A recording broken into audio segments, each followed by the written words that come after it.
Bien, hermano, los saludo esta mañana, como mencionaba el hermano Boris, de el edificio de nuestra congregación, y lo hago tomando las palabras del apóstol Pablo en la segunda epístola a Timoteo: misericordia y paz de Dios Padre y de Jesucristo nuestro Señor. Damos gracias a Dios porque hemos iniciado un año nuevo, hermanos, y como les decía hace un momento, es una gran bendición poder abrir la palabra del Señor en esta mañana y darle gloria a través de este culto de adoración que tenemos de manera virtual. Para el sermón de hoy, les pido que por favor tengan sus Biblias, Evangelio según San Mateo. Vamos a mirar el capítulo 2. Y en ese capítulo 2 vamos a tener los versículos del 1 al 12 ahí localizados. Todavía no los vamos a leer, pero les pido que por favor tengan aquí en este momento Mateo capítulo 2, versículos 1 al 12. Mateo capítulo 2, versículos del 1 al 12.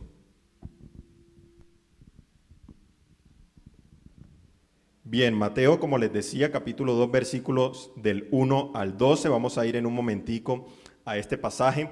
Sin embargo, antes de leerlo, permítanme notar, como mencionábamos hace un momento, que llevamos unos días de este año nuevo, ¿cierto? Y algunos, o muchos, me atrevería a decir, ya han hecho esas famosas listas de propósitos a principio de año, ¿no? Han anotado esas metas que quieren cumplir, de pronto ese ahorro que quieren alcanzar, tal vez esa meta de hacer ejercicio todos los días, de perder un poquito de peso. Muchos de nosotros tenemos propósitos para este nuevo comienzo de año. Sin embargo, hermanos, nosotros como creyentes somos conscientes de que aunque el año cambie y con él anhelemos lícitamente nuevas cosas, ¿Cristo sigue siendo el mismo? ¿Tenemos eso nosotros presentes en nuestro norte? Ahora bien, como les decía, no está mal planificar, no está mal ponerse objetivos, tampoco está mal hacer, digamos, proyecciones para este año que viene. Sin embargo, como veíamos en nuestra lectura dominical, nosotros tenemos que pensar de manera sensata y diligente en las cosas que el Señor nos permite disfrutar. Dios es quien controla el pasado, Dios es quien actúa en el presente, Dios es dueño de nuestro futuro. Por eso les decía que tuviéramos Mateo capítulo 2, versículos del 1 al 12 ahí listo en sus Biblias, y vamos a leerlo. Vamos a leerlo en un momento, y allí encontramos una narración que durante la época de Navidad es muy famosa, ¿cierto? Muchos de nosotros la escuchamos porque relata la visita de los magos a Jesús cuando era niño, cuando era bebé. Nosotros vamos a ir abordando este pasaje por secciones porque, como se dan cuenta, tenemos 12 versículos allí que revisar, pero vamos a ir parte por parte y vamos a mirar lo que nuestro Señor tiene por enseñarnos a través de este relato bíblico. Entonces, ahí por favor en Mateo capítulo 2, vamos a leer en este momento los dos primeros versículos, versículos 1 y versículos 2 ahí en sus Biblias. No pierda de vista por favor este pasaje, vamos a ir a otros, sin embargo, tengamos presente este para nuestro sermón de hoy. Dice la Escritura: cuando Jesús nació en Belén de Judea, en días del rey Herodes, vinieron del oriente a Jerusalén unos magos, diciendo: ¿dónde está el rey de los judíos que ha nacido? Porque su estrella hemos visto en el oriente y venimos a adorarle. Ahí encontramos, hermanos, creo yo, el primer punto del mensaje que tenemos para hoy. Y aquí vemos la identidad inmutable de nuestro Señor Jesucristo. Tenemos 3 puntos clave para hoy, siendo este el primero.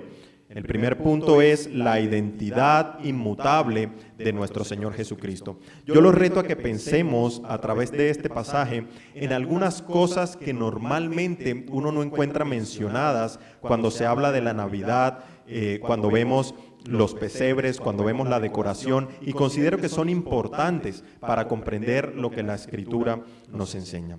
Mucho se ha dicho tradicionalmente, en primer lugar, sobre estos magos.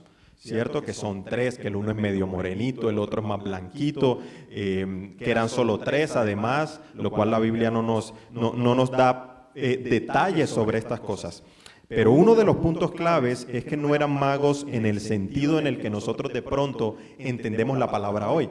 Hoy uno piensa en mago como el que hace, digamos, ciertos actos que sorprenden, que uno de pronto encuentra algo de misterio en ellos y uno no sabe cómo los hizo. Y entonces hacen todo un espectáculo alrededor de eso. De esos magos no estamos hablando, hermanos. Estamos hablando aquí más bien de unos sabios, nos dice la Escritura, como se traduce en otras versiones, que entre otras cosas conocían de fenómenos astronómicos. Digamos que ese era uno de los conocimientos por lo que vamos a ver en el resto de este pasaje. Y hay otra cuestión importante, creo yo, acerca de ellos, y es que no eran judíos. Eso es importante que lo tengamos en cuenta. Estos magos o estos sabios venían de Oriente, no eran judíos, no pertenecían al pueblo judío, a lo que se consideraba en la antigüedad el pueblo de Dios.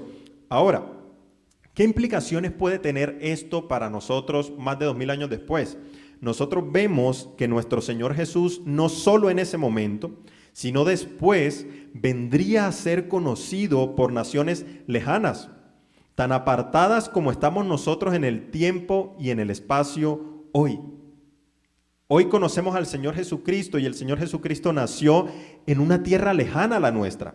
Nació en un tiempo que para nosotros es sumamente distante. Casi que nuestra mente finita no puede entender cómo ha pasado todo este tiempo. Miles de años. Y eso es lo primero que nosotros vemos aquí. Cristo, como vimos en el versículo número 1, como lo vimos hace un momento, encontramos nosotros que nació en Belén, en una tierra lejana. Belén, la más pequeña. Pero su obra redentora alcanzaría a los hombres en toda la historia y en todo lugar. Fíjense que ese niño que nació hace más de 2 siglos, hermanos, hace más de 2000 años, viviría y moriría para pagar el rescate por muchos, por usted y por mí si hemos creído, sin importar el momento en el que hubiéramos nacido. Y eso es algo que solo el cristianismo bíblico puede defender y quiere defender. El mundo enseña que ese niño que nació allá, en Belén, no tiene nada que ver con nosotros hoy. Sin embargo, lo que nos muestra la visita de estos sabios al Señor Jesús es que de todas las naciones habrá quienes crean en Él. Eso lo vemos nosotros también en la Escritura. Mateo nos dice ahí en el versículo 2, que los sabios cuando llegaron preguntaron ¿dónde está el rey de los judíos que ha nacido? Identificándolo con el Salvador prometido por los profetas en tiempos antiguos. Esa declaración de decir el rey de los judíos presume que saben quién es él. Presume que hay cierto conocimiento de que él es de quien nos ha hablado la Escritura en tiempos pasados. Nosotros vimos en otro mensaje y lo comentamos acerca de cómo Simeón, por ejemplo, cuando sostuvo al Señor en sus manos en el templo, no sé si recuerdan ese evento, Simón exclama que Cristo era la gloria de Israel, cuando dice que sus ojos han visto la salvación, que es luz a los gentiles y gloria del pueblo de Israel. Él era el Mesías, Cristo, aunque no como muchos lo esperaban. Y eso nos ayuda a ir entrando en un tema importante aquí. Y es que Cristo no era un rey como se conocían a esos reyes en su momento. No era un rey vestido de realeza, con pompa, con joyas, con palacios terrenales. No, él no prometía prosperidad material a todo el que lo siguiera y en efecto criticó a quienes lo seguían porque él les daba de comer. Ese no es el rey que nosotros vemos en la Escritura. En realidad él es un rey que se humilló, que se sometió al Padre Celestial y que fue a la cruz del Calvario por usted y por mí. Hermano, yo creo que algo importante para pensar en este comienzo de año es que no podemos cometer el mismo error que cometieron muchos en su tiempo de ver a un Jesús que no es el Jesús de la Biblia. Que no es ese Jesús que está ahí para que nosotros, sencillamente para que Él cumpla nuestros deseos, como un Dios alcahueta que está ahí para solucionarme todos mis problemas o para que haga lo que yo quiero. No podemos cometer ese mismo error, hermanos. El Señor Jesucristo es el Dios de nuestra salvación y así tenemos que verlo. No podemos verlo de otra manera. Tenemos que observar al Señor Jesús como la Biblia nos dice que debemos mirarlo a Él. Claro, Cristo en este año nuevo, hermanos, puede bendecirnos materialmente, así como lo ha hecho hasta hoy. En efecto, Él lo hace todos los días de nuestra vida. Si no piensa, hermano, en que usted pueda estar conectado aquí viendo este mensaje, ya es una bendición del Señor.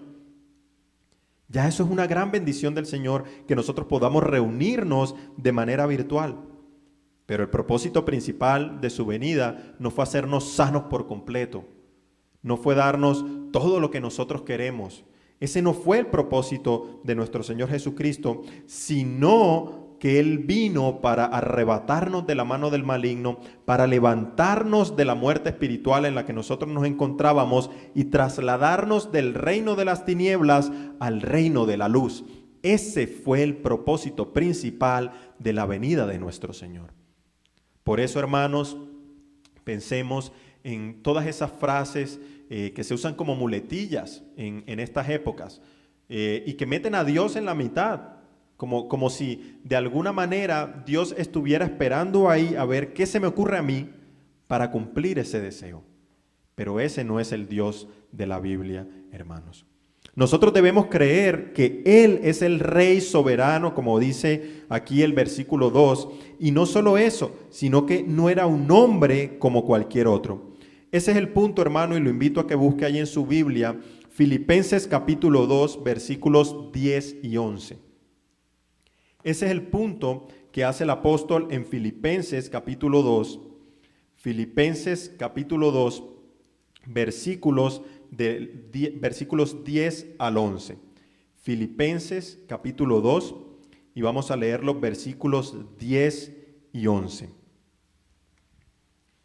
Dice la Escritura: para que en el nombre de Jesús se doble toda rodilla de los que están en los cielos y en la tierra y debajo de la tierra, y toda lengua confiese que Jesucristo es el Señor, para gloria de Dios Padre. Hermanos, no basta con ver a Jesús como un buen maestro. No basta con verlo como alguien que nos dejó algunos dichos bonitos aquí consignados en la Biblia y qué bonito es el lenguaje de la Biblia. Eso no basta. No basta con sencillamente contemplar la Biblia y decir, sí, es un libro antiguo que nos da cierta sabiduría, que nos habla de un tal Jesús, pero pues sí, Él murió y dicen que resucitó. No. Tenemos que someternos a la autoridad del Señor porque la Escritura nos dice que Él es Rey sobre toda la creación. Fíjense que en el versículo 2 de Mateo 2, el relato nos dice que los sabios afirmaron haber visto su estrella en el cielo. No sabemos exactamente cómo fue eso, la Biblia no nos lo dice. Sin embargo, de forma sobrenatural, un astro les señaló a estos sabios el lugar exacto donde se encontraba nuestro Señor Jesús. Eso quiere decir que Dios el Padre orquestó movimientos en todo el universo, ojo, para indicar a estos hombres dónde se encontraba su Hijo amado. ¿Había pensado usted en eso? Cuando de pronto ponen la estrellita así con la estela en el pesebre, ¿se acuerda? Cuando ponen esa estrellita, ¿usted había pensado que es que Dios movió el universo para que se supiera dónde estaba su Hijo? Yo creo que eso es mucho más profundo de lo que parece. Y creo que deberíamos pensar frecuentemente en esas cosas. ¿Por qué? Porque si Dios controla el universo, hermanos, ¿por qué a veces nosotros dudamos de que Él tiene el control de cada situación de nuestras vidas? ¿Por qué lo dudamos? Hermanos, sea lo que sea que suceda este año, Dios tiene el control de su vida.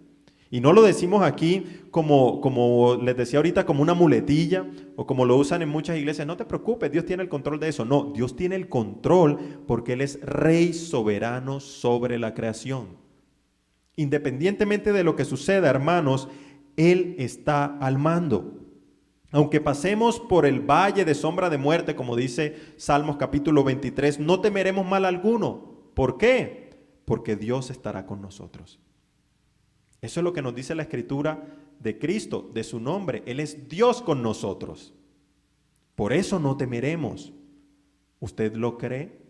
Usted que está viendo este mensaje, ¿usted cree que aun si usted pasa por el peor momento de su vida, Dios tiene el control? Eso es lo que nosotros, hermanos, tenemos que ver aquí en la Escritura.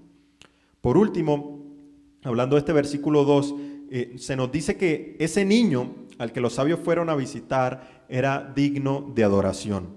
Ellos no le presentaron una sencilla reverencia. No era una visita como cuando uno va a la casa de algún familiar y se sienta y uno tiene de pronto algún tipo de respeto por esa persona. Ellos se inclinaron ante él. Ellos reconocieron la potestad que él tenía. Aunque ese niño acababa de nacer hacía poco, ese niño tenía mucho más poder y autoridad que ellos. Y probablemente él no tenía mucho de nacido, pero ellos reconocían por la intervención divina que ese niño que estaba ahí era más poderoso que cualquier otro.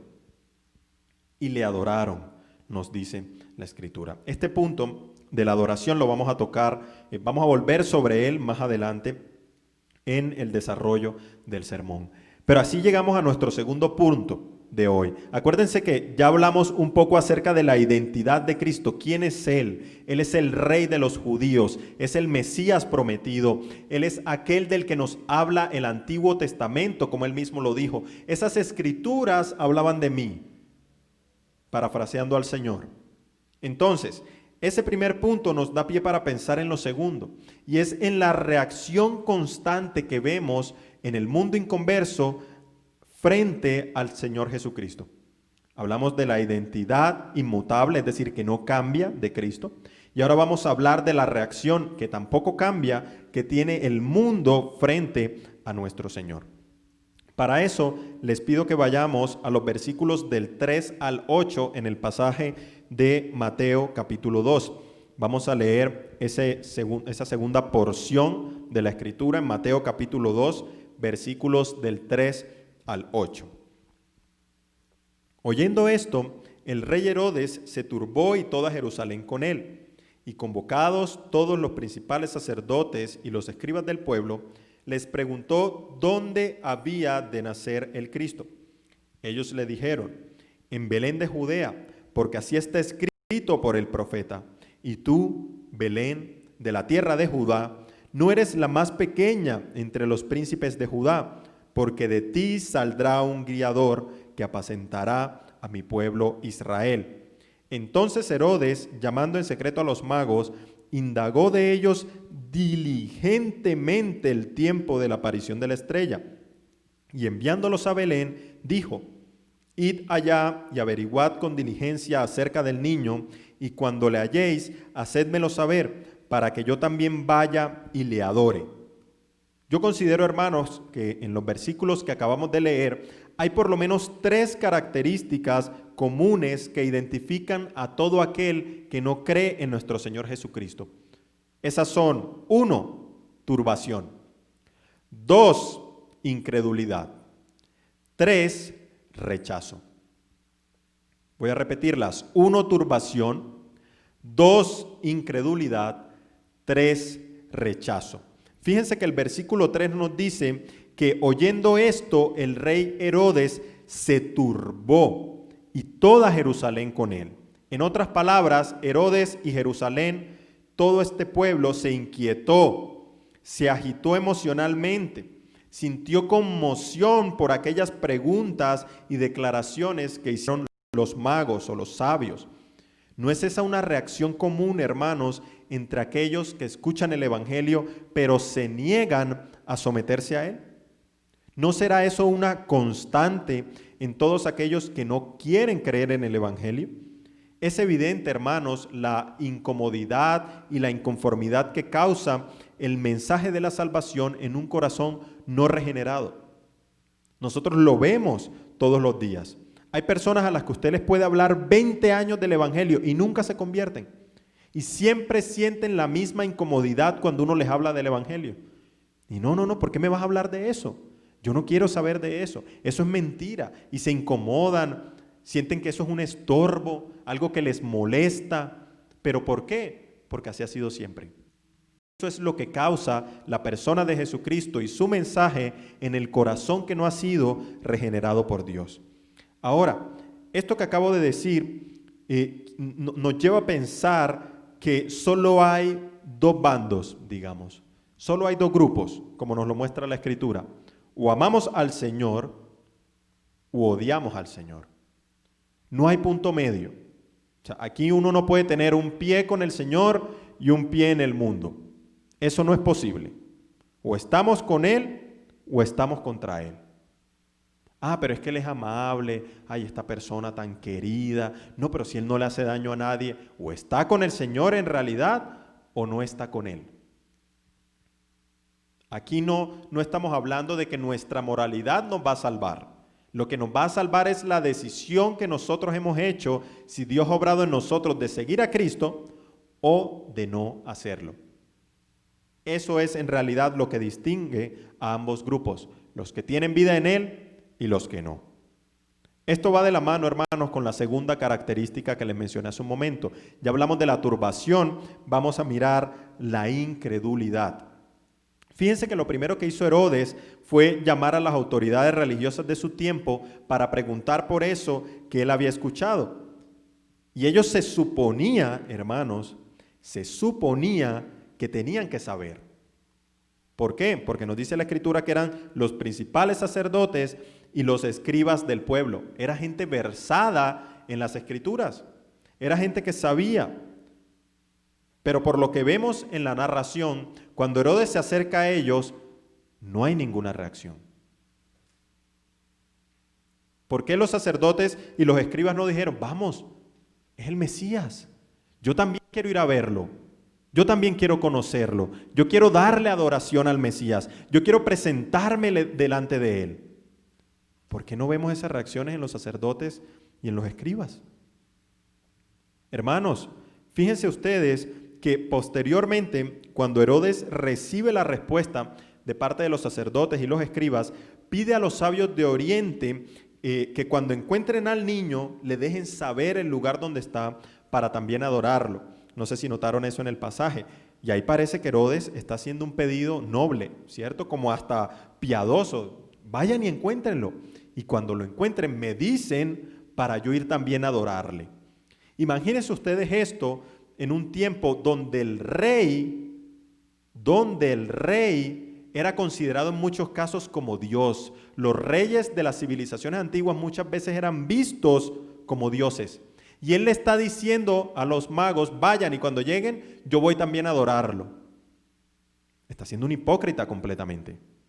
Completamente hipócrita. ¿Por qué lo sabemos? Miremos el versículo 13. No lo leímos ahorita, pero vamos a mirarlo. Mateo capítulo 2, versículo 13. Vamos a ver lo que nos dice la Escritura en ese versículo 13. Si usted tiene la Reina Valera, probablemente hay un subtítulo que dice allí, matanza de los niños. ¿Cierto? Y el versículo 13 de Mateo capítulo 2 dice, después que partieron ellos, he aquí un ángel del Señor apareció en sueños a José y dijo, levántate y toma al niño y a su madre, y huye a Egipto, y permanece allá hasta que yo te diga, porque acontecerá que Herodes buscará al niño para matarlo. Herodes no quería adorar al Señor, quería ir y matarlo. Eso era lo que Herodes quería hacer. Fíjense que los sabios tenían el encargo de volver a Herodes, pero ellos partieron hacia su tierra, ¿por dónde? Por otro camino, nos dice la Escritura. ¿Y por qué? Porque Dios intervino. Ahora, Herodes, en realidad, como les digo, él no quería adorarlo, porque él veía no al Mesías, sino un rival. Herodes veía un enemigo en ese bebé que acababa de nacer. Él no lo veía como el Mesías profetizado en el Antiguo Testamento, como el Salvador de Israel, el Salvador de los gentiles. Él no lo veía así. Él lo veía como a un enemigo, a un rival que tenía que aniquilar. Y el versículo 13 nos revela esas verdaderas intenciones que tenía Herodes. Hermanos, todo aquel que está en rebeldía contra el Señor es en realidad su enemigo. Escúcheme bien eso. Todo aquel que está en rebeldía contra el Señor es enemigo del Señor. Por eso yo les decía hace un momento, ay, es que Él es muy amable, está sometido al Señor. No, pues es un enemigo de Cristo. Por muy amable que parezca, Él no está en paz con Dios. Y si usted que está viendo este mensaje dice, pastor, pues yo, la verdad nunca nadie me había dicho eso. Yo no sabía que Dios me trataba como un enemigo. Sí, sí. Y por eso es que Dios condena al que no se arrepiente. ¿Por qué? Porque está en rebeldía contra Él. Así que hermanos, pensemos en cómo nosotros tenemos que ver que si alguien no ha abrazado el Evangelio, si no ha abrazado a la persona de Jesús, si no ha corrido a los pies de la cruz a pedir perdón por sus pecados, va a correr va a tener el mismo destino de todos aquellos que a lo largo de la historia no han creído en el Señor. El destino es el mismo y es condenación. Juan 3:18. Vayamos por favor a Juan, el Evangelio según San Juan. Vamos a mirar allí el capítulo 3 y vamos a ver unos versículos que digamos son bastante conocidos, pero recordamos más el 16 que el 18, ¿cierto? Recordamos normalmente más el 16 que el 18, porque dice la Escritura, y si les parece bien, leamos los tres, desde el 18, para que veamos el hilo conductor de esto. Porque de tal manera amó Dios al mundo que ha dado a su Hijo unigénito, para que todo aquel que en Él cree no se pierda, mas tenga vida eterna. Ese es el que muchos de nosotros recordamos siempre, ¿cierto? Pero luego dice el 17, que ese parece que no gusta mucho. Porque no envió Dios a su Hijo al mundo para condenar al mundo, sino para que el mundo sea salvo por Él. El que en Él cree no es condenado. Amén. Todo el mundo dice amén. Fabuloso, pastor. El que cree en Jesús no ha sido condenado. Yo una vez levanté la mano y dije, yo creo en Jesús. Y me fui para mi casa y nunca más volví a la iglesia, pero yo levanté la mano ahí. Y yo dije que creía en Jesús. Entonces la Biblia dice que si yo declaro con mi boca que Jesús es el Señor, entonces soy salvo. Y yo levanté la mano, yo dije, sí, pastor, yo creo. Amén. Jesús, perdóname. Nunca más volví. Pero como dije ya que creía en Jesús, no he sido condenado. Pues vamos a ver qué dice lo siguiente. Versículo 18.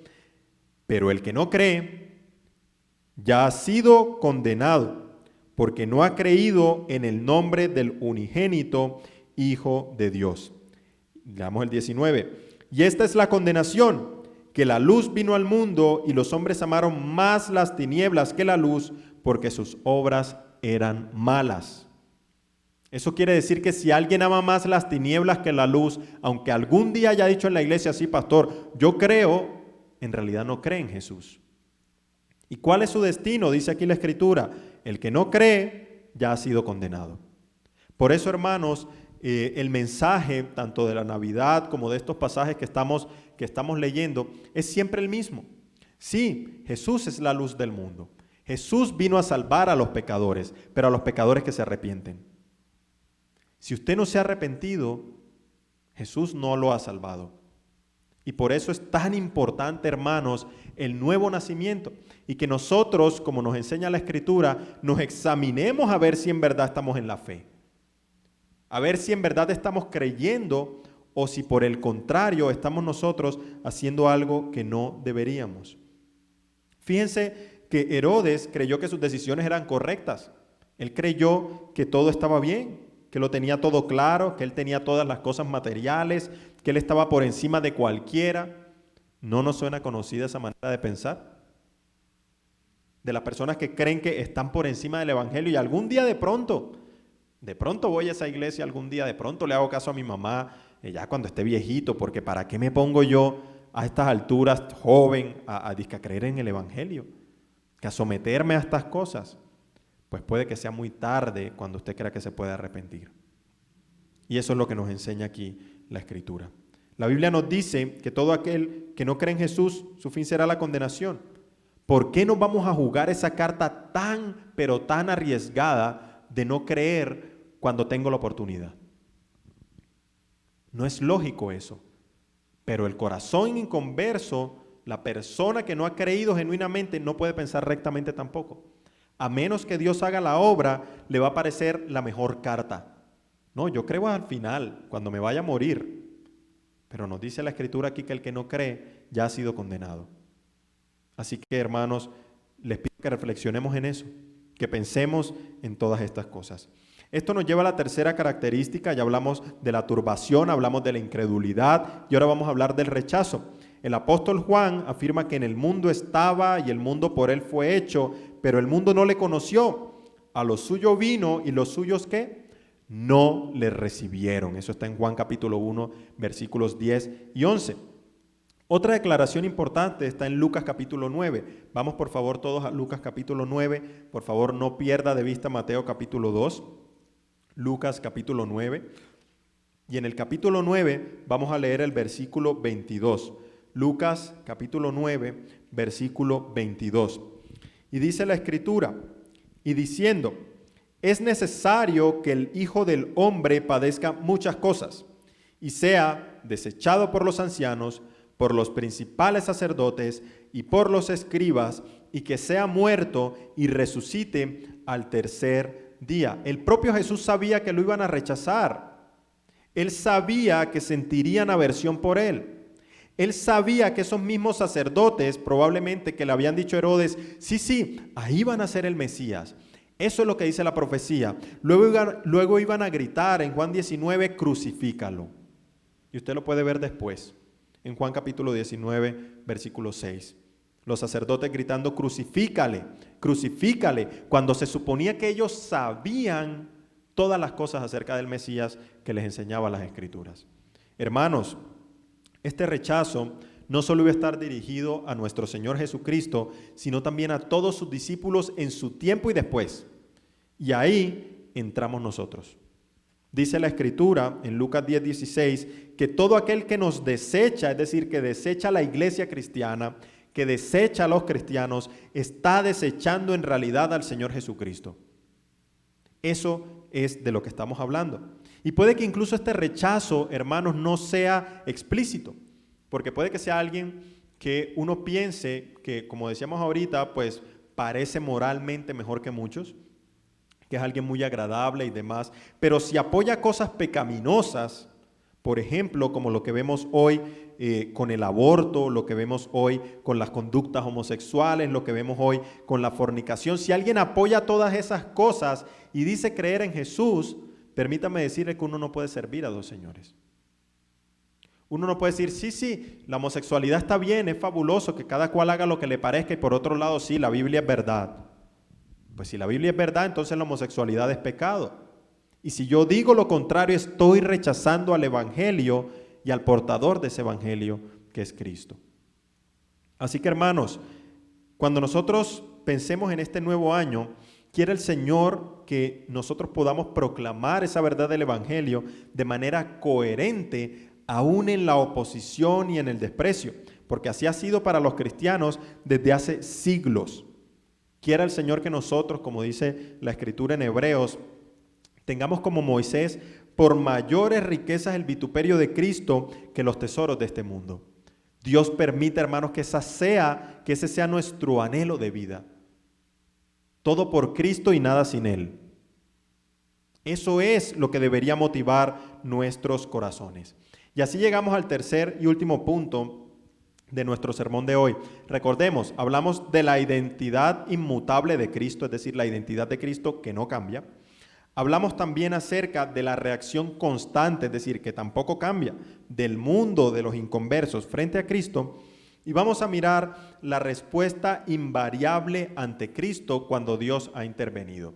Ese es el tercer punto que vamos a ver nosotros en el pasaje de Mateo capítulo 2. Nosotros sabemos que estos magos, como decíamos, que vinieron de Oriente y que visitaron al Señor, no pertenecían al pueblo de Israel. probablemente venían de Mesopotamia o de algún lugar relativamente cercano. No se nos dice si estos sabios eran politeístas o eran monoteístas. Algunos eruditos ciertamente afirman que probablemente eran monoteístas en vez de politeístas. Pero aún con la información que no tenemos, nosotros vemos que Dios ciertamente los usó en su momento para dar gloria a su Hijo Jesucristo. Y esta situación la vemos nosotros aquí en Mateo capítulo 2. Les pido que vayamos a los versículos del 9 al 12. Mateo capítulo 2, versículos del 9 al 12. Y vamos a observar cómo se nos muestra este asunto de la respuesta ante Cristo cuando Dios ha intervenido. Mateo capítulo 2, versículos del 9 al 12. Dice la Escritura: ellos, habiendo oído al rey, se fueron, y he aquí la estrella que habían visto en el oriente iba delante de ellos, hasta que llegando se detuvo sobre donde estaba el niño. Algunos ven aquí alguna similitud con lo que hizo el Señor con el pueblo de Israel con la columna de fuego, ¿se acuerdan? Cuando el Señor guió a su pueblo. Algunos ven aquí una similitud con esto. Sin embargo, dice después el pasaje: y al ver la estrella se regocijaron con muy grande gozo, y al entrar en la casa vieron al niño con su madre María, y postrándose lo adoraron. Y abriendo sus tesoros le ofrecieron presentes: oro, incienso y mirra. Pero siendo avisados por revelación en sueños que no volviesen a Herodes, regresaron a su tierra por otro camino. Así termina el pasaje de nuestro sermón de hoy. Se estima que, como era costumbre en la época, estos magos o estos sabios llevaron un gran séquito con ellos, y por ende Herodes se habría enterado de lo que estaban haciendo. Sí, muy probablemente no eran 3, muy probablemente eran muchos más. Y si llevaban presentes, probablemente llevaban animales cargando esos presentes, así que era muy difícil pasar desapercibidos, sobre todo en esa época. Era muy difícil pasar desapercibidos. Y aún a sabiendas de eso, ellos fueron a ver al niño, y en este acontecimiento encontramos otras 3 cosas importantes que nos ayudan a ver cómo responde un corazón donde Dios ha intervenido para ver a Jesús como lo que es, como el Rey y como el Salvador. La primera, gozo; la segunda, adoración; la tercera, sumisión. Gozo, adoración y sumisión. La Escritura nos dice que los sabios, en primer lugar, en el versículo 10, se regocijaron con muy grande gozo cuando vieron el lugar exacto donde estaba Jesús. Nosotros, hermanos, ¿no tuvimos una experiencia similar espiritualmente hablando? Es decir, cuando vimos al Señor por primera vez, ¿no se llenó de gozo nuestro corazón? Nosotros no se llenó nuestro corazón de ese fuego que inflamaba todo nuestro ser y que decíamos: ¿cómo es posible que yo no haya visto todo esto antes? ¿Cómo es posible que antes, cuando se me presentaba el Evangelio, para mí era como nada? Era como cualquier otra historia, pero un buen día vimos con claridad. Un buen día Dios quitó la venda de nuestros ojos, nos dio vida eterna y pudimos ver al Señor. Cuánto gozo nos causó, hermanos, y nos causa hoy que nosotros le hemos encontrado porque Él nos amó y nos buscó primero. Eso es lo que dice Primera de Juan, capítulo 4, versículo 19. Nosotros le amamos porque Él nos amó primero. Si eso no nos llena de gozo, hermanos, no sé qué nos va a llenar de gozo. Pero así lo leíamos hace un momento en nuestra lectura, que nuestra confianza y nuestro sumo gozo debe estar en el Señor, no en las cosas materiales.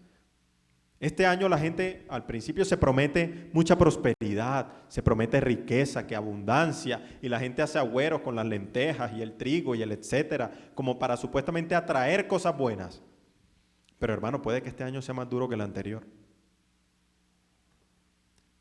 Y puede ser la voluntad del Señor que este año sea más duro que el anterior. Pero eso no quiere decir que nuestra confianza en el Señor va a ser menor que el año anterior. Deberíamos tener más confianza este año en el Señor que el anterior. Deberíamos someternos más a Él este año que el anterior. Deberíamos hacer más su voluntad este año que el anterior, porque ya el año anterior pasó. y ya no podemos hacer nada sobre eso. Podemos arrepentirnos y seguir la senda que la Biblia nos marca. Eso sí lo podemos hacer con total claridad. Hallar al Señor, hermanos, es el sumo bien de todo ser humano, pues dice la Escritura que estamos en el verdadero, en su Hijo Jesucristo. Este es el verdadero Dios y la vida eterna. Primera de Juan capítulo 5, 20. Nuestra meta más alta, hermanos, como cristianos, debe ser hoy y siempre la meta que nos pone Filipenses capítulo 3, versículo 9. Vamos por favor, sin perder de vista Mateo capítulo 2, a Filipenses capítulo 3, versículo 9. Filipenses capítulo 3, y vamos a mirar allí en Filipenses capítulo 3, el versículo 9. Filipenses capítulo 3, versículo 9. Dice la Escritura: y ser hallado en Él, no teniendo mi propia justicia, que es por la ley, sino la que es por la fe de Cristo, la justicia que es de Dios por la fe. Encontrar a Jesús, hermanos, espiritualmente hablando, es ser hallados en Él hoy y en el día de nuestra muerte. Si yo estoy en Cristo hoy, el día que yo fallezca, voy a ser hallado en Él. Y cuando Dios me ve a mí, me ve a través de Cristo.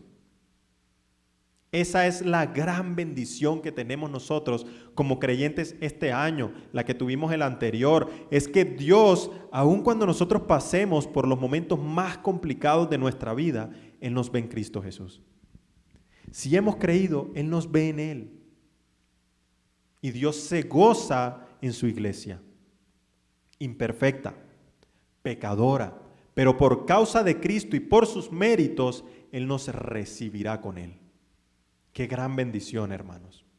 A veces uno ve hermanos en la fe preocupados en demasía por las cosas que ocurren. No estoy diciendo que no debamos preocuparnos, no estoy diciendo que no debamos cuidarnos, no estoy diciendo que no debamos tomar precauciones con todo esto, por ejemplo, que estamos viviendo del coronavirus.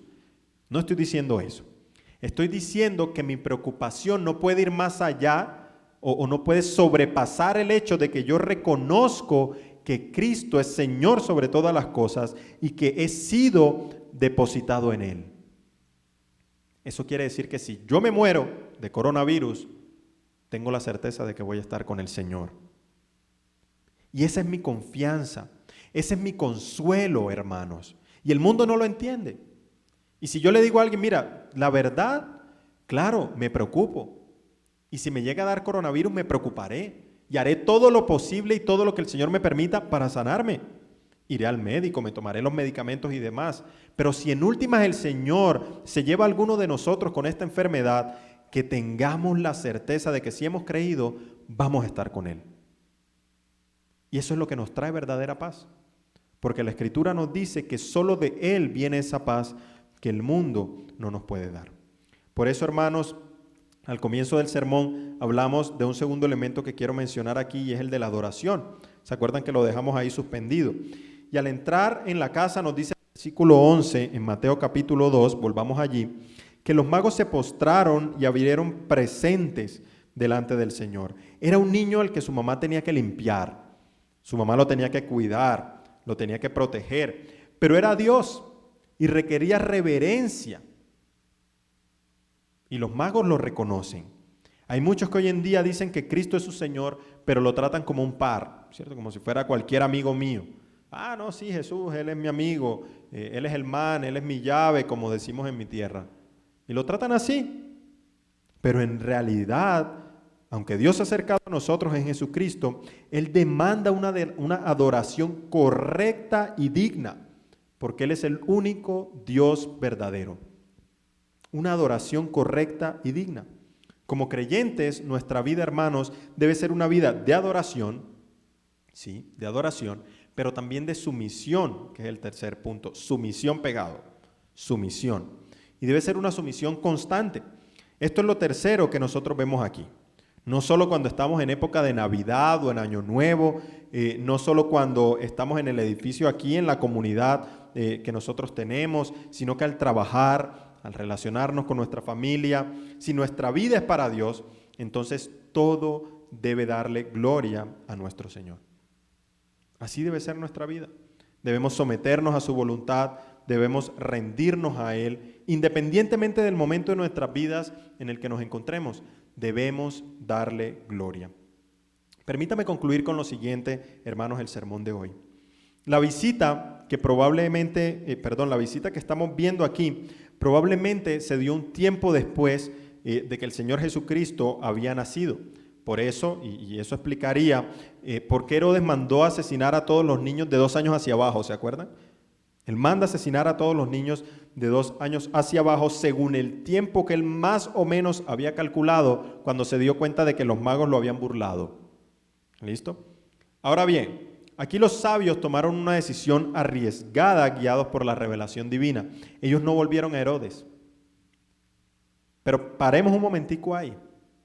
¿A quiénes estaban desobedeciendo o a quién estaban desobedeciendo estos magos? Al rey. Y creo que nosotros sabemos qué pasaba en la antigüedad al desobedecer al rey. Probablemente les iban a cortar la cabeza o algo muy malo les iba a pasar. No iba a ser agradable desobedecer una orden de un rey. Pero eso fue lo que ellos hicieron. Su vida corría peligro, ellos podían ser descubiertos, pero por la obra de Dios respondieron afirmativamente a las indicaciones que Dios les había dado. Por eso, hermanos, mi reflexión final es que sigamos nosotros también este año la voz de nuestro Señor. ¿Y dónde la encontramos hoy? Aquí, en las Escrituras. Que este año sea un momento para concentrarnos en ellas más, para orar más, para leer más la Biblia. Fíjense, hermanos, que nosotros a veces somos negligentes y a veces buscamos excusas para no cumplir con nuestros deberes como cristianos, pero en realidad eso es lo que tenemos que hacer. Obedezcamos a Dios en todo, hermanos, aun si eso representa tener al mundo en contra, aun si representa desobedecer a alguna otra cosa que no está de acuerdo con la palabra de Dios. Nosotros vemos hoy, hermanos, que hay muchos charlatanes por ahí diciendo lo que va a suceder este año, ¿cierto? Dando profecías y que este año es el año de tal cosa, este año es el año de tal otra, pero ya vimos que con el coronavirus fallaron y decían que el coronavirus iba a durar 1 mes y miren dónde estamos hoy. Hermanos, no creamos esas cosas.